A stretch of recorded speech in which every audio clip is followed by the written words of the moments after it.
नमस्कार साथियों, मैं धर्मेश चौधरी, आप लोगों का मार्गदर्शन इंस्टीट्यूट में स्वागत है। मार्गदर्शन इंस्टीट्यूट में मैं आया हूं आप लोगों को हिंदी की क्लासें देने। तो आज से आप लोगों को मार्गदर्शन इंस्टीट्यूट में हिंदी की क्लासेस मिलनी शुरू हो जाएंगी।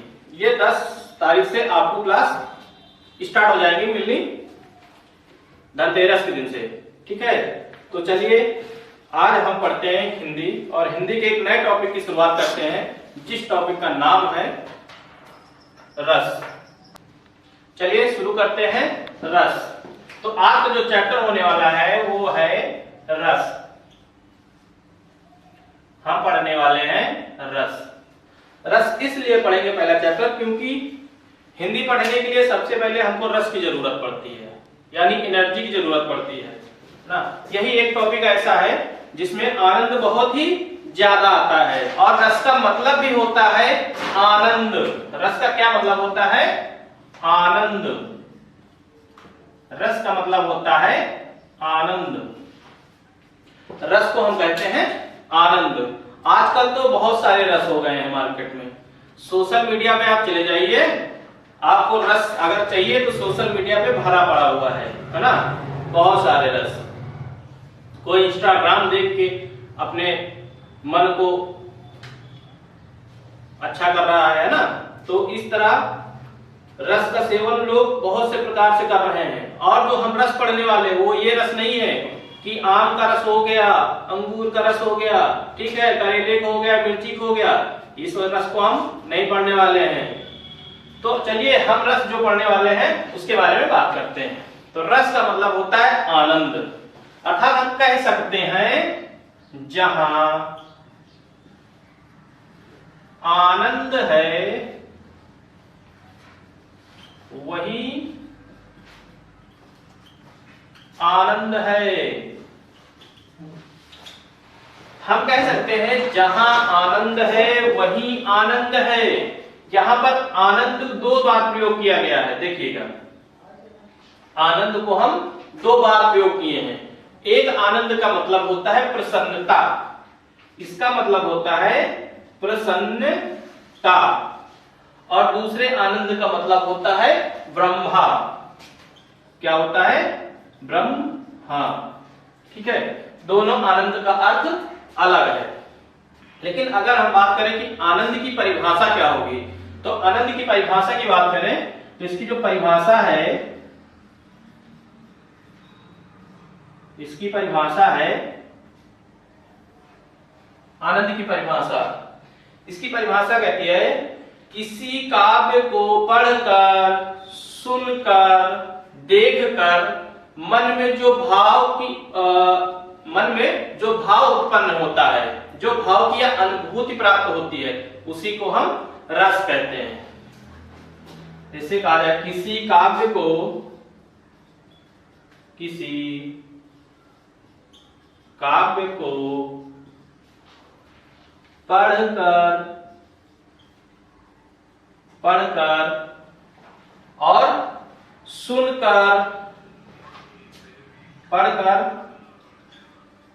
सुनकर, देखकर मन में जो आनंद की अनुभूति होती है, आनंद की अनुभूति होती है, उसे ही रस कहते हैं। रस कहते, इसकी क्या हो गई परिभाषा? किसी काव्य को पढ़कर, सुनकर, देखकर जो मन में आनंद की अनुभूति होती है, उसी को हम रस कहते हैं। तो ये हो गया आपका रस की परिभाषा।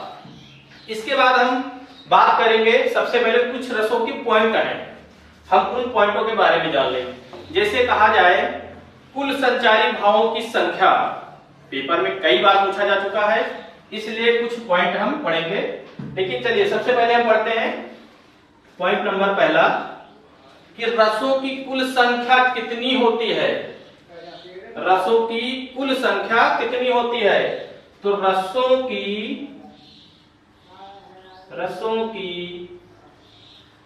कुल संख्या होती है, कितनी होती है? 11 होती हैं, 11 होती हैं, ठीक है, 11 होती हैं। अगर पेपर में आ जाए कि रसों की कुल संख्या कितनी होती है, तो रसों की कुल संख्या 11 होती हैं।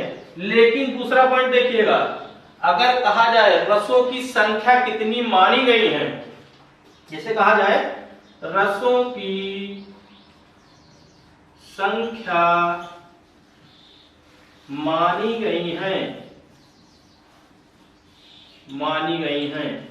तो रसों की संख्या कितनी मानी गई है? रसों की संख्या मानी गई है 9। पेपर में जब भी पूछे रसों की संख्या मानी गई है, तो उसमें आएगा आपका आंसर 9। कुल अलग हो गया, यानी सारे रसों के बारे में बात कर रहा है, और मानने की बात कहे तो 9 होते हैं। लेकिन एक पॉइंट और बनता है यहां पर कि रसों की संख्या भरत मुनि के अनुसार कितनी होती है, ठीक है। एक पॉइंट बनता है रसों की संख्या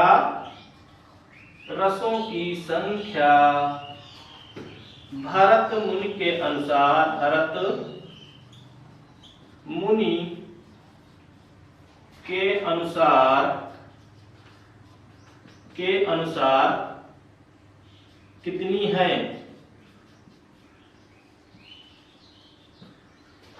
आपसे अगर एग्जाम में पूछ ले कि रसों की संख्या भरत मुनि के अनुसार कितनी है, तो भरत मुनि के अनुसार रस की संख्या है वो है 8। कितनी है? 8 है। इनके अनुसार 8 है। क्यों 8 है? ठीक है, चलिए इतना पहले आप लोग स्क्रीनशॉट ले लीजिए, ठीक है, स्क्रीनशॉट ले लीजिए, फिर उसके बाद आगे बताते हैं। चलिए हो गया होगा ना। तो भरत मुनि ने क्यों कहा कि रसों की संख्या केवल 8 है, हम इसके बारे में भी जान लेते हैं ना। आखिर भरत मुनि के अनुसार क्यों रसों की संख्या 8 हो गई है?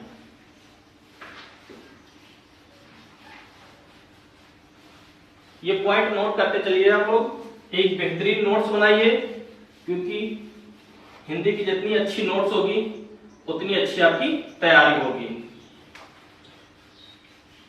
क्योंकि मार्गदर्शन इंस्टीट्यूट में आपको एक बेहतर नोट्स बनाने का भी मौका मिलेगा। ये नहीं कि आपको सिर्फ पढ़ाया जा रहा है, आप एक नोट्स भी बनाइए और आपको ये पीडीएफ के रूप में भी मिल जाया करेंगे। जल्दी आप लोगों को एक टेलीग्राम चैनल बता दिया जाएगा और उसमें आप लोग नोट्स जो है पीडीएफ के माध्यम से प्राप्त कर सकते हैं। चलिए हम बात करते हैं, अगला पॉइंट है कि भरत मुनि ने आखिर क्यों रसों की संख्या 8 मानी है। तो बताते आपको कि भरत मुनि ने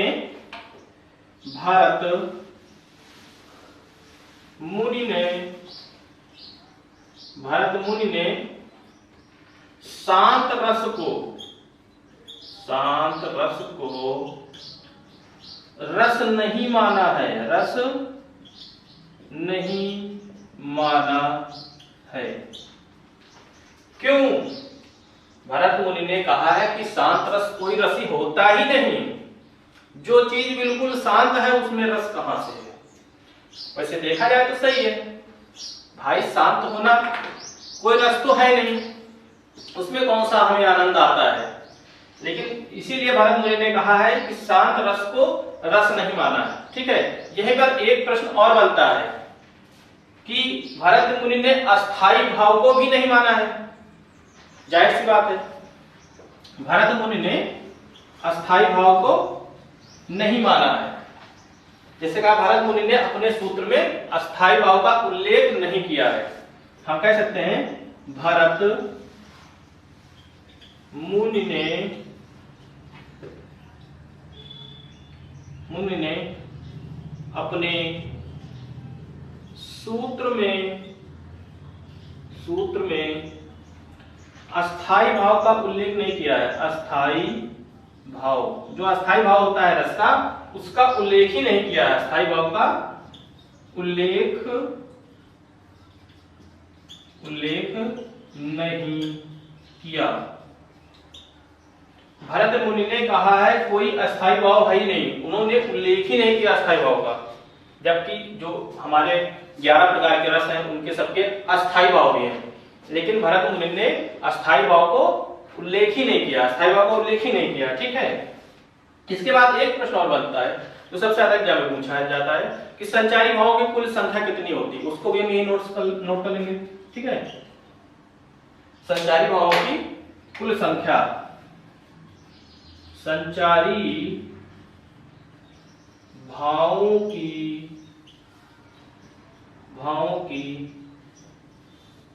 कुल संख्या, अगर आपसे पूछा जाए संचारी भावों की संख्या या संचारी भावों की कुल संख्या, तो चाहे भाव की संख्या कहे वो कुल की बात करें, तो होते कितने हैं?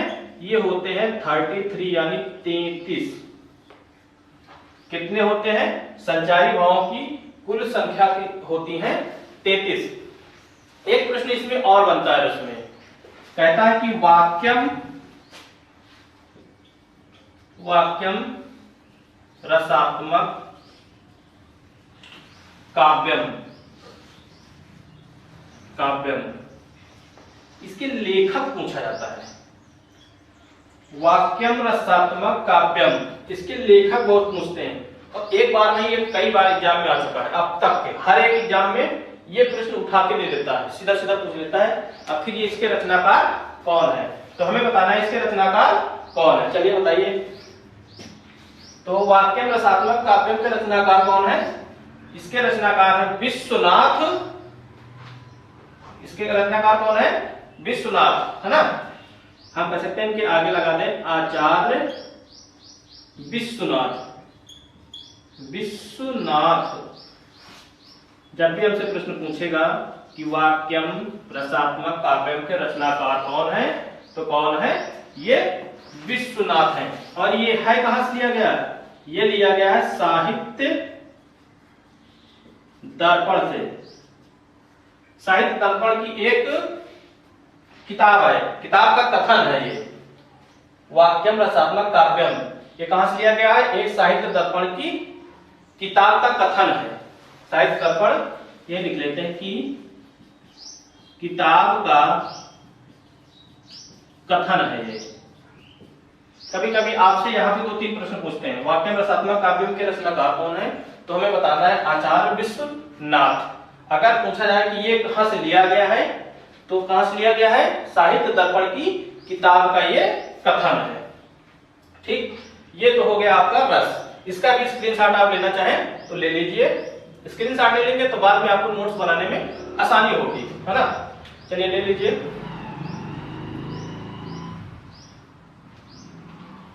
हो गया। चलिए आगे हम पढ़ते हैं। रस के सारे भागों को पढ़ने से पहले हम एक काम और कर लेते हैं कि रस के जो अंग होते हैं उनके बारे में पढ़ लेते हैं। रस के अंग या अवयव कहते हैं उनको। अंग भी कहते हैं, अवयव भी कहते हैं। क्या कहते हैं? अवयव भी कहते हैं। हेडिंग होगी हमारी रस के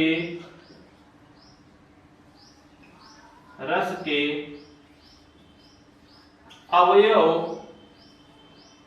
या अंग। इसको अवयव भी कहते हैं और इनको अंग भी कहते हैं। ठीक है।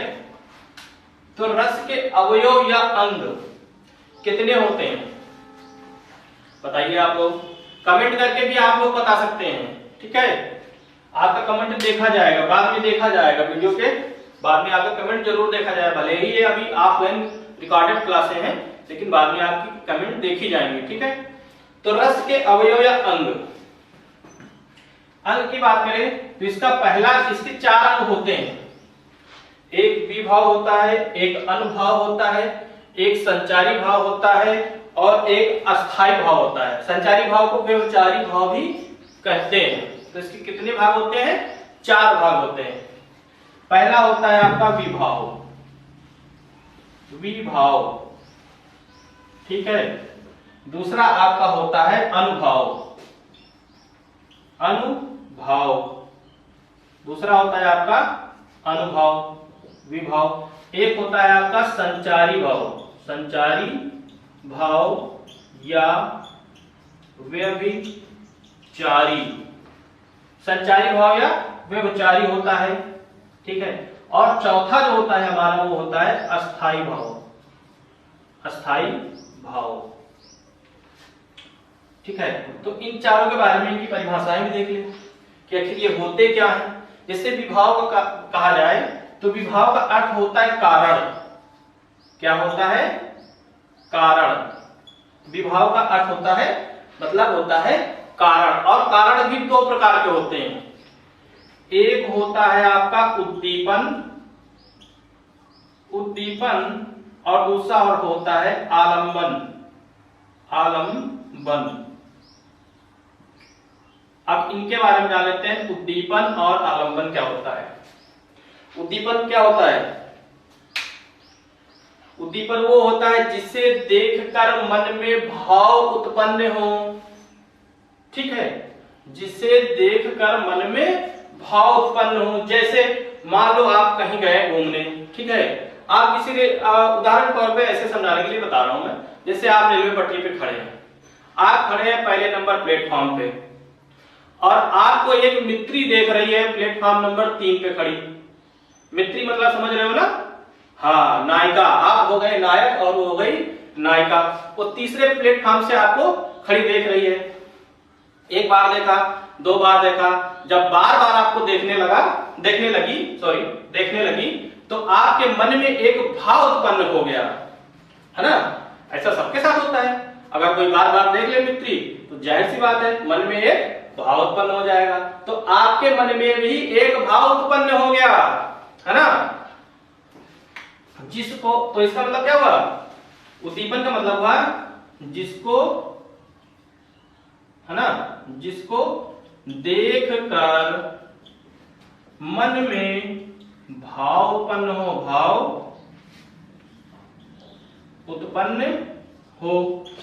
लेकिन उद्दीपन का मतलब क्या हुआ, उद्दीपन का मतलब यह हुआ, मान लो वो मित्र प्लेटफॉर्म नंबर 3 पे है और बड़ी देर से आपकी नजरें 4 हो रही हैं, ठीक है, और आपके मन में एक भाव तो उत्पन्न हो गया, तो ये तो हो गया उद्दीपन। लेकिन आप थोड़ी देर बाद देखते हैं कि वो प्लेटफॉर्म नंबर 3 से आ रही है और आते आते आपके पास खड़ी हो गई, ठीक है, आपके पास खड़ी हो गई।